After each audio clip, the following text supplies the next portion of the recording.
அண்மை செய்தியை பார்த்து கொண்டிருக்கிறோம். இஸ்ரேலுக்கும் ஹிஸ்புல்லா அமைப்புக்கும் இடையே தீவிரமடைந்துள்ள மோதலால் லெபனானில் உள்ள இந்தியர்களை உடனடியாக வெளியேறுமாறு மத்திய அரசு உத்தரவு பிறப்பித்திருக்கிறது. இது பற்றிய மேலும் விவரங்களை வழங்குவதற்காக எமது செய்தியாளர் ராஜா இணைப்பில் இருக்கிறார். ராஜா வணக்கம். தற்போது மத்திய அரசு இப்படி ஒரு உத்தரவு பிறப்பித்திருக்கிறது. இந்தியர்களை மீட்பதற்கு மேலும் என்னென்ன நடவடிக்கைகள் அவர்கள் எடுத்திருக்கிறார்கள்? விவரங்களை பதிவு பண்ணுங்க. வணக்கம். லெபனான் தலைநகர் பெய்ரூட் மீது இஸ்ரேல் திடீர் நடத்திய வான்வழி தாக்குதலில் ஹிஸ்புல்லா அமைப்பின் கமாண்டர் பலியானார்.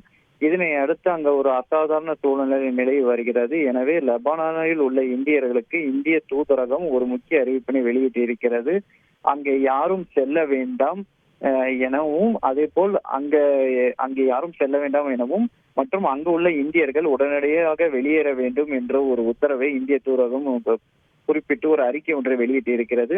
மேலும் அவசியமின்றி அங்கே இருக்கும் சூழ்நிலை ஏற்பட்டால் அவர்கள் உஷாராக இருக்க வேண்டும், வெளியே எங்கும் செல்லக்கூடாது என்றும், அதே போல் இந்திய தூதரகத்துடன் தொடர்பில் இருக்க வேண்டும் என்று ஒரு உத்தரவினை பிறப்பிக்க உள்ளது.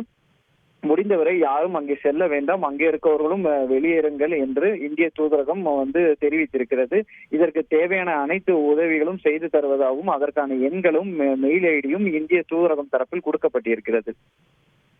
விரிவான விவரங்களுக்கு நன்றி ராஜா. செய்திகளை உடனுக்குடன் தெரிந்து கொள்ள உடனே சப்ஸ்கிரைப் பண்ணுங்க.